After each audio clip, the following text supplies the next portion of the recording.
এটা সাধারণত হচ্ছে ফিশিং বোট। ফিশিং বোট মানে যে বোটের মাধ্যমে বিভিন্ন মাছ আহরণ করা হয়, বিশেষ করে কর্ণফুলী নদী এবং কাপ্তাই লেকের যে মাছগুলো আছে এগুলো আহরণ করার পর এসব বোটে হয়। এখানে দেখবেন যে বসার কোনো থাক নেই, পুরো বোটটাই খালি, এখানে মাছের ট্রামগুলো বসিয়ে দেওয়া হয়। আর ওই পাশে একজন সারেং থাকে, যারা বোট চালায় তাদেরকে আমরা সারেং বলি, আর মাঝি বলি যারা ছোটো ছোটো নৌকা চালায়। তবে চট্টগ্রাম অঞ্চলের সবচেয়ে সুন্দর বোট হচ্ছে যে সাম্পান। সাম্পান হচ্ছে চট্টগ্রামের জন্য বিখ্যাত, এটা আপনারা দেখেন না, হয়তো কোনো এক সময় দেখাবো। শান্ত পরিবেশ, খুব স্নিগ্ধ পরিবেশ। ঠিক আমার ডান পাশে যেটা আছে সেটা হচ্ছে যে চট্টগ্রাম শহর থেকে আসা মানে যে রাস্তাটা কর্ণফুলী।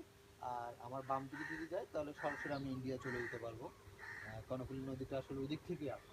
আপনারা জানেন ভারতের আসামের বলো। গোসাই পাহাড় থেকে কর্ণফুলী নদীটা আসলে উৎপত্তি। এই তো ভালোই লাগছে। আর এটা আমি যেখানে দাঁড়িয়ে আছি সেটা কাপ্তাই ইউনিয়ন, কাপ্তাই উপজেলার ঠিক নদীটা পার হলে আমি যদি ওই পাশে যাই তাহলে এটা আরেকটা ইউনিয়ন, সেটা হচ্ছে চিতমারণ ইউনিয়ন। আমি এখন 4 নম্বর ইউনিয়নে আছি, ওইটা হচ্ছে 3 নম্বর ইউনিয়ন। এই তো, ধন্যবাদ, ভালো থাকবেন।